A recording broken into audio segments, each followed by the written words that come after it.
Assalamualaikum warahmatullahi wabarakatuh. Baik, untuk kelas hari ini kita akan sambung kepada subtopik ataupun topik yang kita dah belajar yang lepas, iaitu topik vertigasi. Okey, hari ini kita akan belajar komponen ataupun perkara ataupun benda yang perlu ada untuk menjadikan vertigasi ini sempurna ataupun lengkap. Okey, komponen pertama ataupun komponen utama untuk vertigasi adalah sumber, medium, alur keluar. Okey, tiga ni adalah komponen utama. Apa itu sumber? Sumber ialah tempat simpanan bekalan nutrien. Medium apa? Medium itu ialah laluan penyampaian nutrien pada pokok. Dan alur keluar. Alur keluar ialah apa? Alur keluar ialah tempat keluaran utama sistem vertigasi. Jadi kita akan komponen yang perlu ada dalam sistem vertigasi. Yang pertama, komponen tangki nutrien. Tangki ni tidak perlu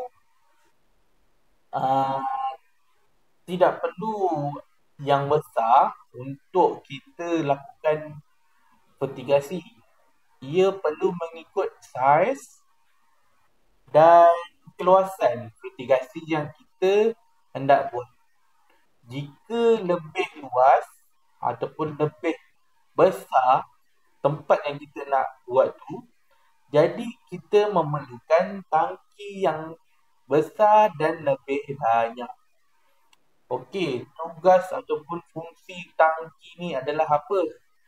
Menampung larutan nutrien untuk dialirkan kepada tanaman. Yang kedua, alat pengatur masa, iaitu timer.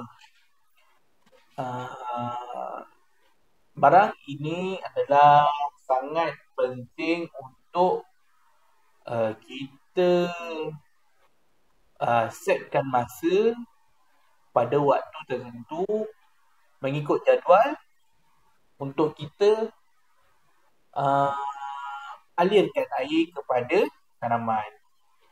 Okey, yang boleh awak lihat situ, fungsi alat timer ni adalah sebagai switch automatik yang mengawal bekalan elektrik ke pam air mengikut waktu yang telah dirancangkan. Water pump. Okey, water pump. Bila kita lihat, setiap sistem vertigasi memerlukan pam air.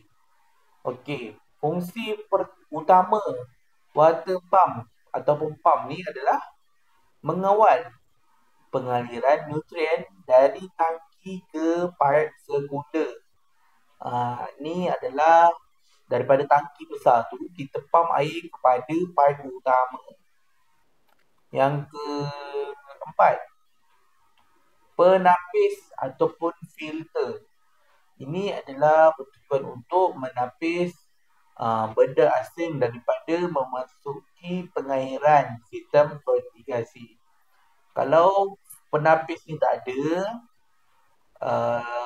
kemungkinan kita punya sistem aliran tu akan senang tersumbat. Okey, paip ladang. Kita ada 3 paip. Yang pertama adalah paip utama, main line. Kebiasaannya, paip ni adalah paip PVC. Boleh je kita nak guna paip besi. Tetapi, ia akan lama-kelamaan akan berkarat. Ia akan menjejaskan nutrien di dalam air tersebut. Jadi, kita gunakan paip PVC untuk kita gunakan dalam sistem vertigasi. Pipe ni pun tak adalah mahal. berbanding dengan pipe besi.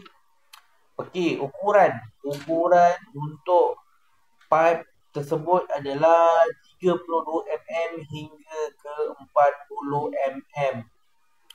Pipe utama dan pipe sekunder adalah uh, lebih kurang biasa, lebih kurang sama. Dan pipe tertier ni kebiasaannya pipe-pipe yang akan disalurkan ke barisan-barisan ataupun ke garisan-garisan pokok. Awak boleh nampak tu biasanya pipe bergaris pusat 16 mm hingga ke 20 mm. Ni dia lebih kecil dan lebih fleksibel. Dan tugas pipe ni akan mengalirkan air kepada tiub mikro. Macam ini tiub mikro ni dia lebih kecil daripada tiub tertiub. Okey, penyambung pipe pun ada 3. Yang pertama adalah penyambung T. Penyambung T kita dapat lihat penyambung T ni bermaksud 3 sambungan. 3 sambungan pipe. Dan elbow ni kalau orang dalam bahasa Melayu orang cakap elbow ni siku. Kalau elbow ni siku, kita lihat siku kita macam mana? Berbentuk L. Dan penyambung pipe ni untuk penyambungan pipe utama dan sekunder. Okey, yang ketiga adalah end cap. End cap ini bertujuan untuk penutup sementara di hujung pipe tertier. Okey, awak lihat tadi, saya cakap tadi, bila ada pipe tertier, kita perlu pipe mikro atau tiub mikro. Tiub mikro ni adalah bertujuan untuk mengecilkan air tu untuk disalurkan ke akar pokok. Okey, nipple ataupun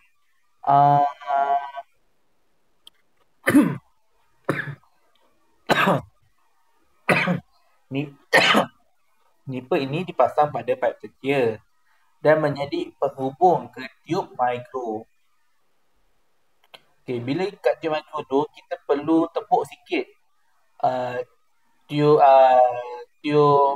ataupun pipe tertier tu, dan kita akan cucuk nipple ni dan sambungkan kepada tiub mikro.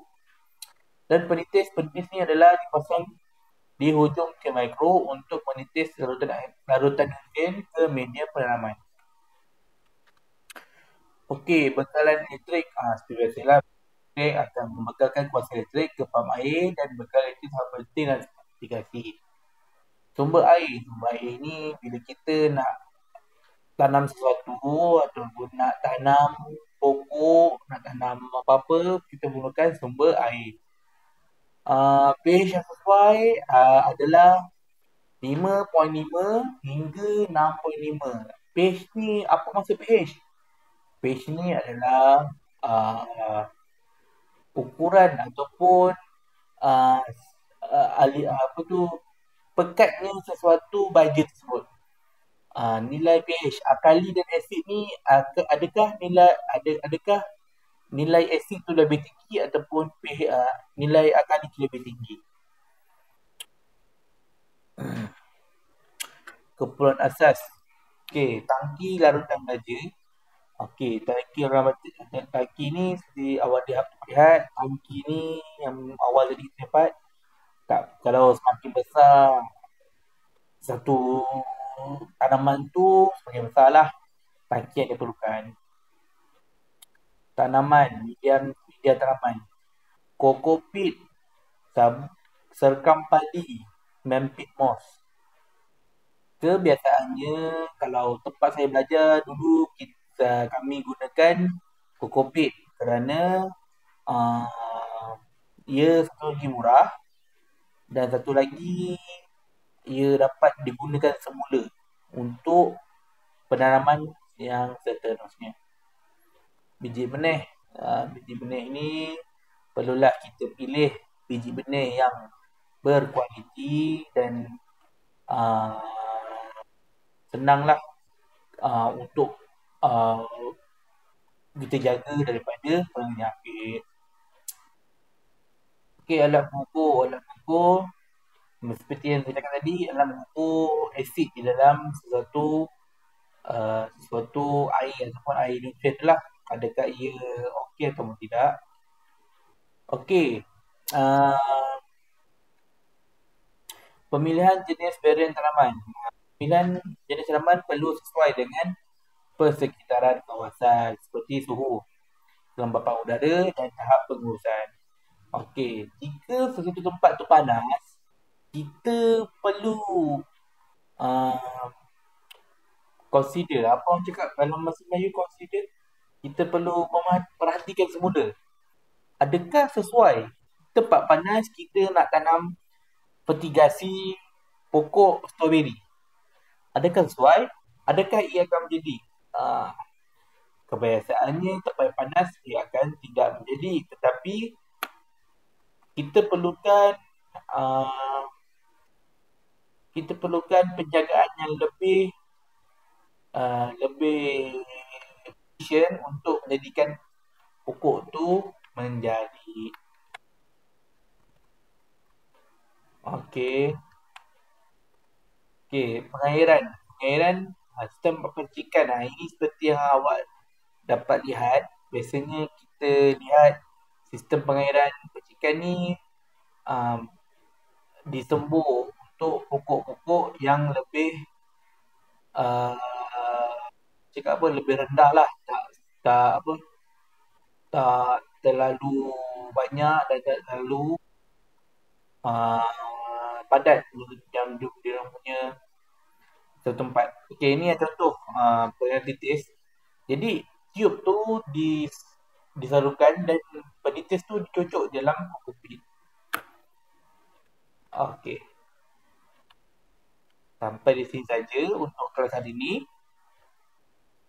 Jadi saya harap kamu semua faham apa yang saya ajar dan kita akan sambung kelas ini pada waktu kelas yang akan datang.